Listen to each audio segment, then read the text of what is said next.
Olá, tudo bem com você? No vídeo de hoje nós vamos resolver duas questões da OBMAP, a prova da Olimpíada Brasileira de Matemática das Escolas Públicas da segunda fase do nível 3, que é o nível aplicado ao ensino médio. E as questões que vamos resolver hoje são de geometria. Como eu sempre digo, se você está estudando para essa prova, sugiro que você pause o vídeo, leia a questão por conta própria e tente resolver para só então assistir a resolução, beleza? Porque assim você já estuda para a prova e já se prepara, beleza? Vamos começar com essa questão aqui. Na figura, os triângulos ABC e BDE são congruentes e os ângulos BAC e DBE são retos. Item A. Ache a razão entre a área do triângulo BDF e a área do quadrilátero AEFC. Muito bem, a questão falou pra gente que os triângulos ABC e BDE, ali da figura, são congruentes. E com isso quer dizer que os lados têm medidas correspondentes. Como assim? É como se os triângulos tivessem exatamente a mesma medida e um deles estivesse deitado e o outro estivesse em pé. Tranquilo? E o que a gente sabe? A gente sabe que aquele triângulo destacado em cinza, o triângulo BEF, esse triângulo ele faz parte dos dois triângulos maiores, tanto do triângulo ABC quanto do triângulo BDE, certo? Então ele é a interseção dos dois triângulos. Então o que eu quero que você pense? Eu quero que você pense o seguinte: se os triângulos ABC e BDE são congruentes, quer dizer que a área deles é igual. Tudo neles é igual. Os ângulos, os lados, a medida dos lados, a área, certo? Tudo é igual. A única diferença é a posição deles, que é como se um tivesse deitado e o outro tivesse em pé. Mas as áreas são iguais. Então a área do triângulo ABC vai ser o quê? Vai ser a área do quadrilátero ACFE, concorda? Mais aquela área destacada em cinza, que é a área de interseção, que é o triângulo BFE. Tranquilo? Se você somar essas duas áreas, você tem a área do triângulo ABC. Da mesma forma, você tem a área do triângulo BDE. Como assim? Você pega o triângulo BDF ali da figura e soma a isso a área do triângulo BFE, que é a área do triângulo cinza. E eu coloquei ali um sinal de igual justamente porque os triângulos são congruentes e, portanto, a área de ambos é igual. Agora veja o seguinte, nos dois lados da conta eu tenho a área do triângulo BFE somando, então eu posso ignorar, simplificar. Com isso, a gente descobre que a área do quadrilátero AEFC é igual à área do triângulo BDF, certo? E veja o seguinte, a questão não perguntava exatamente a razão, ou seja, a divisão entre as áreas do triângulo BDF e do quadrilátero AEFC? Pois é exatamente isso que a questão pediu, uma divisão, uma razão entre essas áreas. Então eu vou fazer a área do triângulo BDF dividido pela área do quadrilátero AEFC. Só que como a gente viu, a área do triângulo BDF e do quadrilátero AEFC são iguais. Se eu divido uma coisa por ela mesma, esse resultado só pode dar 1. Então é justamente essa a resposta desse item. A divisão, a razão entre essas duas áreas é 1, porque as duas áreas têm a mesma medida. Uma forma de você justificar era simplesmente escrever o seguinte, dizer que BEF, que é o triângulo destacado em cinza, é uma área em comum aos triângulos ABC e BDE, falar em seguida que as áreas do quadrilátero AEFC e do triângulo BDF são iguais, e depois calcular a divisão ali, que BDF dividido por AEFC, a área desses dois polígonos, é igual a 1. E a questão estava resolvida. Item B. Determine a medida do ângulo BFE. Ok, vamos ampliar um pouquinho aqui a figura e notar o seguinte. Bem, eu praticamente não sei nenhum ângulo ali. Eu só conheço dois ângulos que são retos. O ângulo ali no ponto A, certo? E o ângulo ali no ponto B, beleza? Esses dois ângulos são retos. Agora o restante dos ângulos eu não sei e eu vou ter que achar esse ângulo BFE. Eu vou fazer o seguinte, a gente sabe de antemão que os triângulos ABC e BDE são congruentes. E com isso, os ângulos são correspondentes e têm a mesma medida. Então ali no ponto C eu vou pintar um ângulo de laranja e ali no ponto B eu vou pintar um ângulo de azul. Veja que nesse momento eu só estou avaliando o triângulo ABC, concorda? Porque veja, eu tenho um ângulo reto, eu tenho um ângulo laranja e eu tenho um ângulo azul. Eu não sei a medida desses ângulos, tá? Mas eu só quero que você entenda que da mesma forma que o triângulo ABC tem esses ângulos, o triângulo BDE também vai ter esses mesmos 3 ângulos por conta dos triângulos serem semelhantes. Então, ali no triângulo BDE, o triângulo que está em pé, o que eu vou fazer? Eu tenho um ângulo reto, eu tenho um ângulo laranja, beleza? E eu tenho um ângulo menor ali, que é o azul, que está ali no ponto D, que está mais em cima. E aqui que vem o detalhe. Você concorda comigo que os triângulos ABC e BDE têm os ângulos laranja, azul e reto? Pois é, agora olha o triângulo BFE. Você concorda comigo que ele tem 2 ângulos ali já? Ele já tem o ângulo azul e o ângulo laranja. Bom, você deve saber de outros carnavais que se a gente somar os ângulos internos de um triângulo, qualquer triângulo, essa soma sempre vai dar a mesma coisa, que é 180 graus. Bom, a gente já viu pelos triângulos ABC e BDE que se a gente somar o laranja com o azul com um ângulo reto, vai dar os 180 graus. Agora, ali no triângulo BFE, eu já tenho um ângulo azul e o ângulo laranja. Então o outro ângulo, que é o que a questão exatamente pediu, que é o ângulo BFE, só pode ser um ângulo reto, um ângulo de 90 graus. Então determinamos, a medida do ângulo BFE é 90 graus. Uma forma de você justificar seria dizer mais ou menos o seguinte, que o triângulo destacado ali em cinza, que é o triângulo BFE, ele tinha 2 ângulos em comum com os triângulos ABC e BDE, certo? Você colocava ali uma pequena argumentação em relação a isso e depois concluía que o triângulo BEF ou BFE, tanto faz, ele era semelhante aos triângulos maiores, ao triângulo ABC e ao triângulo BDE, certo? Uma vez que você fizesse isso, era só argumentar que dessa forma o ângulo BFE, que era o que a questão pedia, media 90 graus. E o item B estava resolvido. Item C. Sabendo que AB é igual a 12 e AC é igual a 5, calcule a área do triângulo EFB. Ok, vamos fazer o seguinte. Eu vou destacar aqui só o triângulo ABC. Eu tenho 2 catetos desse triângulo retângulo, você concorda? Eu tenho AC, que mede 5, e eu tenho AB, que mede 12.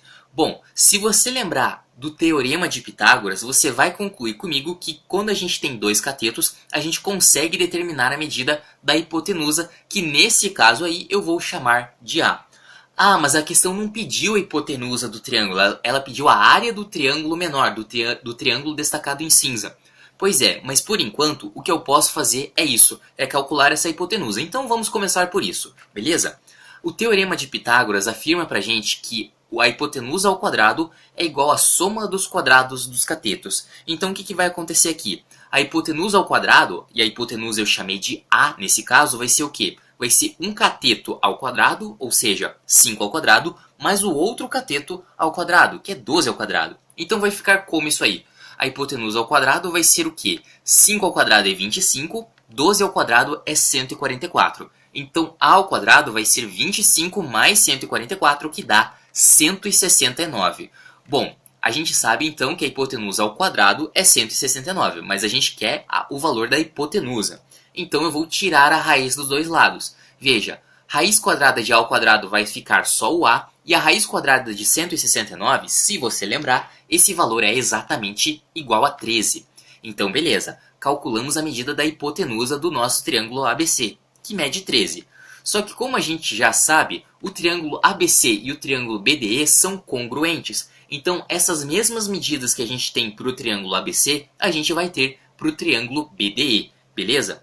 Então para início de conversa, o lado que tem a menor medida, que é 5, ali no triângulo BDE vai ser aquele pedaço EB, concorda? Vai ser aqueles 5 centímetros que está marcado ali. E se você lembrar do item anterior, você vai concordar comigo que o triângulo BFE ele é semelhante aos triângulos maiores, ABC e BDE. E a gente sabe então que a hipotenusa desse triângulo menor, do triângulo cinza, mede 5. Então o que eu vou fazer agora? Eu vou colocar o triângulo BFE do lado do nosso triângulo ABC. E veja que a hipotenusa do triângulo menor a gente já sabe, que mede 5. Bom, e qual que é a ideia aqui? A ideia é você perceber que como a gente tem semelhança de triângulos, a gente vai ter proporcionalidade entre os lados. Então qual que vai ser a nossa estratégia? É o seguinte, você deve saber que para calcular a área de um triângulo, basta a gente fazer base vezes altura e dividir por 2. Só que como a gente tem um triângulo retângulo, no caso do triângulo EFB, certo? Do triângulo cinza, o que vai acontecer? Como a gente tem um triângulo retângulo, é só a gente fazer a base, que é o pedaço FB, vezes a altura, que é o pedaço, que é o lado FE, certo? Então, se a gente determinar os lados desse triângulo retângulo, do triângulo cinza, a gente consegue achar a área. E é isso que eu vou fazer aqui. Primeiro eu vou dizer que a altura do nosso triângulo cinza é H e a base do nosso triângulo cinza é B. E agora o que eu vou fazer? Eu vou fazer a questão da proporcionalidade entre os lados. Então veja comigo, se eu fizer a hipotenusa do grande dividido pela altura do grande, vai ser igual à hipotenusa do pequeno dividido pela altura do pequeno. Em outras palavras, 13 sobre 5 vai ser igual a 5 sobre H. Beleza? Fazendo a nossa multiplicação cruzada, o que a gente tem? A gente tem que 13 vezes H é igual a 5 vezes 5, que dá 25. Passando o 13 dividindo, já que a gente quer saber primeiro a altura do triângulo pequeno, a gente vai ter que a altura vale 25 sobre 13. Uma dica, nesse tipo de questão vale a pena deixar em fração mesmo, não precisa fazer divisão e chegar em 1,9 alguma coisa, tá? Deixa tudo em fração. E a gente vai fazer uma estratégia muito parecida agora para calcular a medida da base do triângulo menor, do triângulo cinza. Veja, se eu fizer a hipotenusa do grande dividido pela base do grande, que vai ser 13 sobre 12, isso tem que ser igual à hipotenusa do pequeno, que é 5, dividido pela base do pequeno, que eu chamei de B. Fazendo multiplicação cruzada também, o que eu vou ter? Vou ter que 13 vezes B é igual a 12 vezes 5, que é 60. Vamos passar mais uma vez o 13 que está multiplicando e dividindo, e a gente descobre que a medida de B da base do triângulo cinza é 60 divididos por 13, ok? Agora a gente sabe tanto a base quanto a altura do nosso triângulo e a gente quer calcular a área dele. Então é só a gente fazer a área dele como base vezes a altura sobre 2. Ou seja, 60 sobre 13 vezes 25 sobre 13 e dividir isso por 2. Como que vai ficar isso? Veja, ali no numerador a gente tem uma multiplicação de frações. Então é só a gente fazer o que está em cima vezes o que está em cima e depois fazer o que está embaixo vezes o que está embaixo. Como assim? 60 vezes 25 vai dar 1.500, ok? E embaixo, 13 vezes 13 vai dar 169. E a gente tem uma divisão por 2. Dividir por 2 é a mesma coisa que multiplicar por meio, tudo bem? E agora o que a gente consegue fazer? 1.500 divididos por 2 fica 750, ok? Então a nossa área, a área do triângulo destacado em cinza, a área do triângulo EFB, vale 750 sobre 169. E essa é a resposta desse item. Veja, em muitos casos você teria que colocar que a área do triângulo seria em centímetros quadrados ou então metros quadrados, ok? Mas nesse caso em específico, como a questão não deu unidade de medida, deixa só o número mesmo, que não tem problema e a questão está resolvida. Para você justificar essa questão, um caminho possível era você usar Pitágoras e demonstrar ali que o comprimento do segmento BC, do lado BC, era 13. Em seguida, colocar que o triângulo EFB, o triângulo cinza, era semelhante ao triângulo ABC. E fazer aquelas contas que a gente fez de proporcionalidade entre os lados para determinar tanto a base, que seria ali o segmento BF, quanto a altura, que seria ali o segmento EF. Ok? Em seguida, calculava a área do triângulo cinza, fazendo base vezes altura sobre 2 e colocando a resposta 750 sobre 169. Questão resolvida. Nossa próxima questão é essa daqui e envolve muito a questão dos ângulos. Vamos lá. Quando um raio de luz incide sobre um espelho plano, ele é refletido de modo a fazer ângulos iguais com o espelho, conforme ilustrado na figura 1. A figura 2 mostra dois espelhos que se encontram formando um ângulo alfa. Um raio de luz, paralelo ao espelho 1, atinge o espelho 2 no ponto A e é refletido 3 vezes, até incidir perpendicularmente ao espelho 1 no ponto D. Item A. Qual é a medida do ângulo alfa? Ok, vamos ampliar um pouco aqui a figura e notar o seguinte. Eu tenho dois pedaços ali, dois segmentos que são paralelos, certo? Eu tenho o espelho 1, ok? E eu tenho o raio de luz que incide no espelho 2, que a questão falou que era paralelo ao espelho 1, beleza? Eu vou marcar isso em azul. Além disso, eu tenho esse pedaço aqui, que é o espelho 2, marcado em verde. E por que eu estou fazendo isso? Veja, entre o pedaço azul e o pedaço verde, eu tenho o ângulo alfa ali no cantinho. Então, mais em cima, ali perto do ponto A, entre o lado azul e o lado verde, eu vou ter também o ângulo alfa. Como a questão falou pra gente, o que acontece? quando a gente tem esse fenômeno aí de reflexão do raio de luz bater no espelho, a gente forma ângulos iguais. Então se eu tenho alfa naquele pedaço que eu acabei de marcar, logo depois eu também vou ter um ângulo alfa, tranquilo? E agora note o seguinte, eu vou pegar primeiro esse triângulo menor aqui. Ele tem um ângulo reto, um ângulo alfa e um outro ângulo que eu vou chamar de B, tranquilo? E agora note esse outro triângulo maior aqui. Você concorda comigo que ele é um triângulo semelhante? Porque ele também tem um ângulo alfa, ele também tem um ângulo reto e ali em cima ele também vai ter um ângulo que eu vou chamar de B, ok? Só que como a gente já notou, um pedaço desse ângulo B é o ângulo alfa. Então, se eu quiser marcar apenas o outro pedaço, eu vou ter que fazer B menos alfa, ok? Então, aquele ângulo marcado ali mede B menos alfa, tranquilo? Outra coisa que a gente pode fazer aqui é o seguinte, devido mais uma vez a esse fenômeno de reflexão, aí a gente formar ângulos iguais, uma vez que o raio de luz incide no espelho, eu vou ter ângulos iguais aqui também. Então, se eu tenho B de um lado, eu vou ter o ângulo B do outro lado também, ok? E agora, olha que interessante. Veja esse triângulo destacado aí. Você concorda comigo que ele tem ângulos alfa, B e mais alguma coisa? Pois é, só que como a gente já notou em outros triângulos, se a gente fizer alfa, beta e o 90 graus, que é o ângulo reto, a gente vai ter os três ângulos do triângulo. Então aqui vai ser a mesma coisa, é um triângulo semelhante também. Veja, porque eu tenho também o ângulo alfa, o ângulo B e o terceiro ângulo só pode ser um ângulo reto de 90 graus, ok? Isso vai ser interessante pelo seguinte motivo.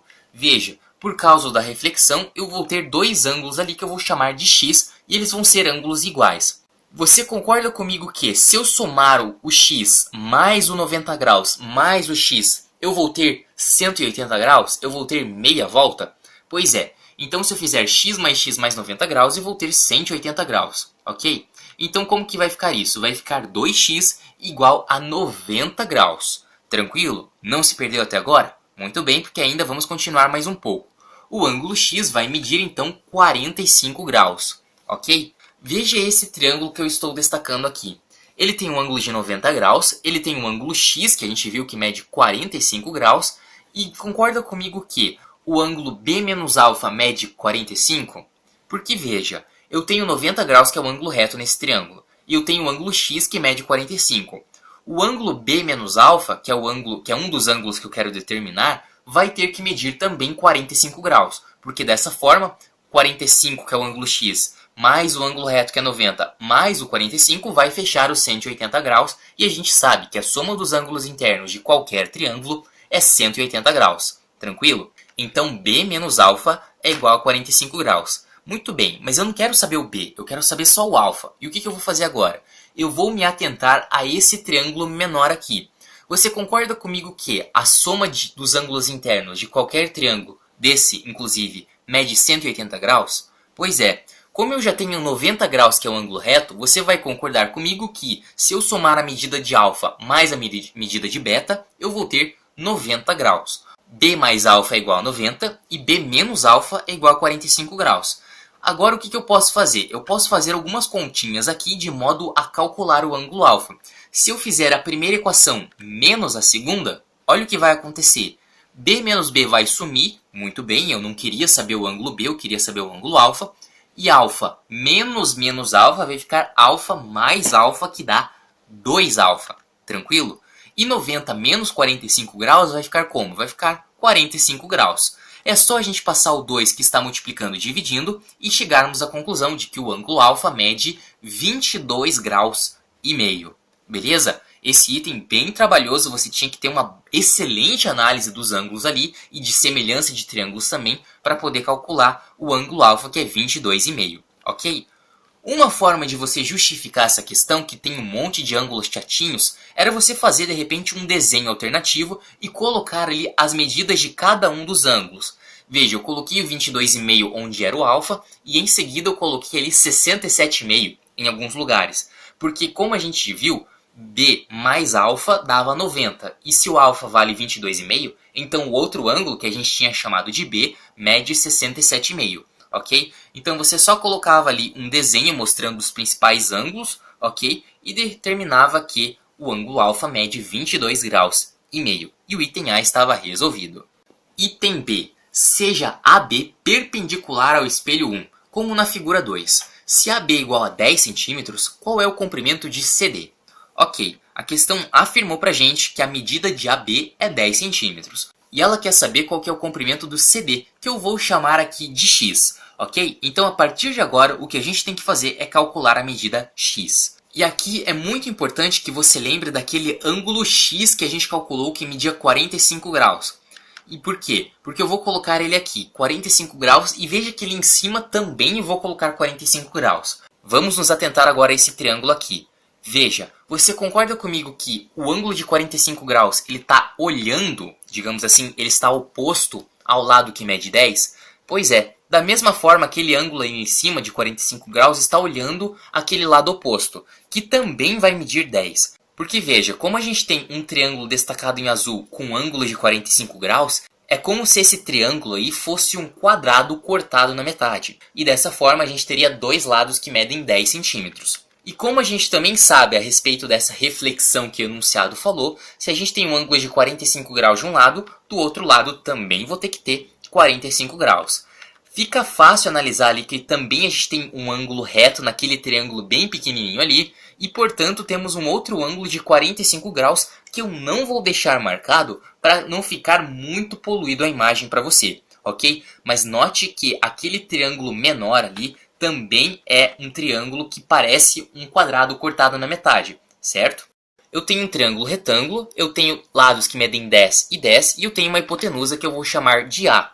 Adivinha? Vamos usar Pitágoras mais uma vez. Talvez você se lembre que a diagonal de um quadrado, que é o caso ali da medida A, mede o lado vezes raiz de 2. Ou seja, a medida de A é 10 raiz de 2. Mas se você não lembrar, tudo bem, a gente calcula por Pitágoras mais uma vez. A hipotenusa ao quadrado, ou seja, A ao quadrado, vai ser a soma dos quadrados dos catetos, ou seja, 10 ao quadrado mais 10 ao quadrado. A ao quadrado vai ser 10 ao quadrado, que é 100, mais 10 ao quadrado, que é 100, ou seja, 200, tranquilo? Então a medida de A é raiz de 200, que você pode fazer separado como raiz de 2 vezes raiz de 100, porque raiz de 100 você sabe que é 10. Então a medida de A vale 10 vezes raiz de 2, beleza? E agora vamos olhar esse triângulo menorzinho ali que eu falei para você, que também tem ângulos de 90 graus e dois ângulos de 45 graus. Por que isso? Porque dessa forma você vai concordar comigo que tanto a base quanto a altura desse triângulo são iguais. Eu vou chamar de M. Quanto mede M? Não sei, eu não sei quanto mede. Mas o que eu sei aqui é que tanto a altura quanto a base desse triângulo menorzinho vale M, porque vale a mesma coisa, ok? E como a gente já reparou, se a gente tem um triângulo que parece um quadrado cortado na metade, a diagonal, ou seja, a hipotenusa, vai ser o lado vezes raiz de 2. Ou seja, aquela hipotenusa desse triângulo que tem lados M vai ser M raiz de 2. Tudo bem? Se você decidisse fazer Pitágoras, você ia chegar na mesma conclusão. E agora eu peço que você lembre do item A. Por quê? Porque no item A a gente viu que esse triângulo menor tinha ângulos alfa, B e 90 graus. E aquele outro triângulo meio deitado tinha ângulos alfa, B e 90 graus. Ou seja, eram triângulos semelhantes. E é essa ideia que a gente vai usar aqui. A semelhança de triângulos entre aquele triângulo que está destacado ali, certo? Que tem a base x, que é o que a gente quer calcular, e a altura m. E aquele triângulo mais deitado, que eu vou colocar em outra posição aqui, para ficar mais fácil de analisar, que tem a base 10 raiz de 2 e a altura m raiz de 2. E qual que vai ser a ideia aqui? A ideia vai ser a mesma que a gente fez na questão anterior, certo? Ou seja, fazer a comparação de lados, porque afinal de contas, como são triângulos semelhantes, existe uma proporcionalidade entre os lados. Então vamos lá. Se eu decidir fazer a base do grande dividido pela altura do grande, isso tem que ser igual à base do triângulo pequeno dividido pela altura do triângulo pequeno. Ou seja, 10 raiz de 2 sobre m raiz de 2 tem que ser igual a x sobre m. Agora veja comigo que ali do lado esquerdo eu tenho raiz de 2 multiplicando e dividindo. Então eu posso muito bem cortar, simplificar isso, ok? E o que vai sobrar para mim? Vai sobrar que 10 dividido por m é igual a x divididos por m.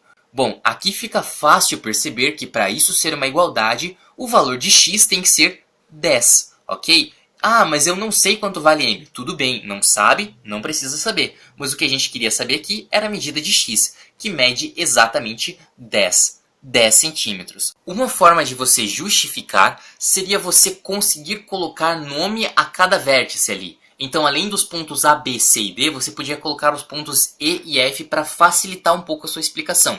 Fazer um desenho como está aqui mostrado, ok?